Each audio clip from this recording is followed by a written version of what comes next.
اللہ الرحمن الرحیم۔ خیر خواہی کی تعریف۔ ایمان والوں کو چاہیے کہ ان کی سوچ ہمیشہ مثبت ہو، منفی سوچ سے بچے، دوسروں کی برائیوں کو بھی نظر انداز کر دیا کرے اور اپنی طرف سے ان کے ساتھ اچھائی کا معاملہ کرے۔ اس کو خیر خواہی کہتے ہیں۔ ایسا بندہ اللہ تعالیٰ کو بڑا پسندیدہ ہوتا ہے جو دوسروں کی خیر خواہی کرتا ہے۔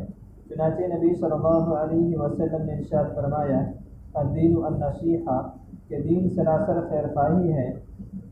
جیسے کہتے ہیں نا کہ فلاں بندے نے تو 2 لفظوں میں بات سمجھا دی، اسی طرح نبی صلی اللہ علیہ وسلم نے ان 2 لفظوں میں پورا دین سمجھا دیا۔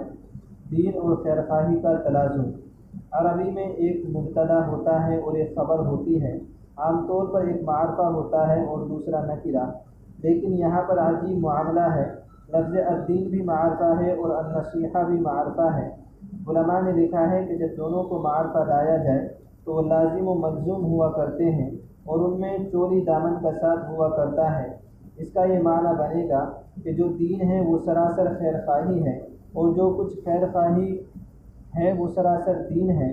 آپ کو جہاں دین ملے گا وہاں آپ کو خیر خواہی ملے گی، اور جہاں آپ کو خیر خواہی ملے گی سمجھ لینا کہ وہاں دین موجود ہے، اور جہاں آپ کو مسلمان دوسرے مسلمان کا بدخواہ نظر آئے تو سمجھ لینا کہ دین درمیان میں سے نکل چکا ہے۔ مومن اور خیر خواہی۔ مومن کا تو کام ہی یہ ہے کہ ساری دنیا کی خیر خواہی کرے، ہر ایک کو اس سے فائدہ پہنچے، بجائے کسی کو تکلیف پہنچانے کے ان کے دکھ درد میں کام آئے۔ اس کا طرز زندگی ایسا ہو کہ اس کے عزیز رشتہ دار، پڑوسی، محلے دار، دوست، احباب سب کو یقین ہو کہ یہ ایسا بااخلاق انسان ہے کہ ہمیں اس سے تکلیف نہیں پہنچ سکتی۔ ایک مرتبہ کچھ لوگ بیٹھے ہوئے تھے کہ اتنے میں حضور صلی اللہ علیہ وسلم تشریف لائے اور ان کے پاس کھڑے ہو گئے۔ فرمایا کہ کیا میں تمہیں یہ نہ بتاؤں کہ تم میں سے اچھا کون ہے اور برا کون ہے؟ سب خاموش رہے۔ آپ صلی اللہ علیہ وسلم نے یہ سوال 3 مرتبہ دہرایا۔ پھر ایک شخص نے عرض کیا کہ یا رسول اللہ صلی اللہ علیہ وسلم ضرور بتائیے۔ آپ صلی اللہ علیہ وسلم نے فرمایا، تم میں سے بہترین وہ ہے جس سے لوگ خیر کی امید رکھتے ہوں اور شر سے اطمینان رکھتے ہوں، اور بدترین شخص وہ ہے جس سے لوگ خیر کی توقع نہ رکھتے اور اس کے شر سے خوف کھاتے ہوں۔ دیکھیں کہ نبی صلی اللہ علیہ وسلم نے کس قدر جامع انداز میں یہ بات کی۔ یہ نہیں فرمایا کہ لوگوں کو تکلیف نہ پہنچاؤ، بلکہ فرمایا کہ اپنا طرز زندگی ایسا رکھو کہ لوگوں کے دل میں یہ بات بیٹھ جائے کہ ساری دنیا سے ہمیں نقصان ہو سکتا ہے لیکن اس بندے سے ہمیں نقصان نہیں پہنچ سکتا۔ تربیت کا فقدان۔ بلکہ کئی دفعہ تو یہ بھی دیکھا کہ 2 بندے بحث کر رہے ہوتے ہیں اور وہ دونوں بول رہے ہوتے ہیں اور ایک دوسرے کی بات کوئی بھی نہیں سن رہا ہوتا۔ یوں لگتا ہے کہ ہمیں کسی نے زندگی گزارنے کا سلیقہ ہی نہیں سکھایا۔ تعلیم تو اسکولوں اور کالجوں سے پا لیتے ہیں، مگر ہم تربیت کس سے لیتے ہیں؟ کسی سے بھی نہیں۔ میرے دوستو، تربیت اللہ والوں سے ملتی ہے۔ آج اللہ والوں کے پاس آتے نہیں اور تربیت پاتے نہیں، اس لیے انسان نہیں بن پاتے اور اللہ کے بندوں کو دکھ پہنچاتے ہیں۔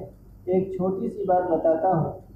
ایم اے پاس کرنے والا بندہ گاڑی چلا رہا ہوتا ہے، اسے پتہ ہوتا ہے کہ پھاٹک بند ہے، وہ بجائے لائن میں کھڑا ہونے کے ادھر سے موڑ کر آنے والی ٹریفک کے راستے میں گاڑی کو کھڑا کر دے گا۔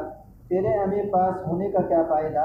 تجھے تو اتنی بھی سمجھ نہیں کہ جب پھاٹک کھلے گا تبھی گاڑی آگے جائے گی، پھر جب پھاٹک کھلتا ہے تو ایک دوسرے کے لیے ہارن بجاتے ہوتے ہیں اور ایک دوسرے کو کھا جانے والی نظروں سے دیکھ رہے ہوتے ہیں۔ ہم میں اتنی بھی اہلیت نہیں ہے کہ اتنی تعلیم کے بعد ہم محسوس کر سکیں کہ دوسروں کے حقوق کیا ہوتے ہیں۔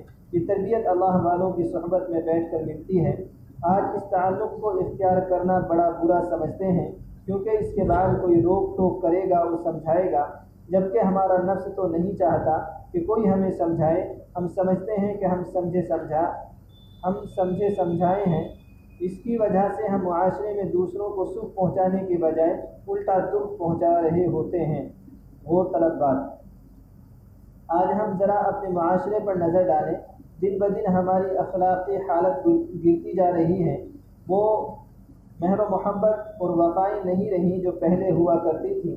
رنجشیں اور کدورتیں ہمارے معاشرے میں کچھ اس طرح سرایت کر گئی ہے کہ بغض و عناد اور جھگڑا فساد اب معمول کی باتیں ہو گئی ہیں۔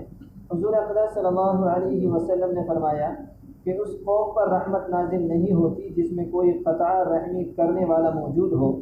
آج ہمارے معاشرے میں بھی بے برکتی اسی وجہ سے ہے کہ ہماری قوم میں اتحاد و یکانگت کی بجائے کینہ و حسد اور نااتفاقی کا دور دورہ ہے۔ اب ضرورت اس بات کی ہے کہ ہم اپنا ضرب بڑا کریں اور دوسروں کی خیر خواہی کرنا سیکھیں۔ اس کے لیے ہمیں اپنے آپ سے پہل کرنا ہوگی اور بدخلقی کا جواب خوش خلقی سے دینا ہوگا۔ اللہ تعالیٰ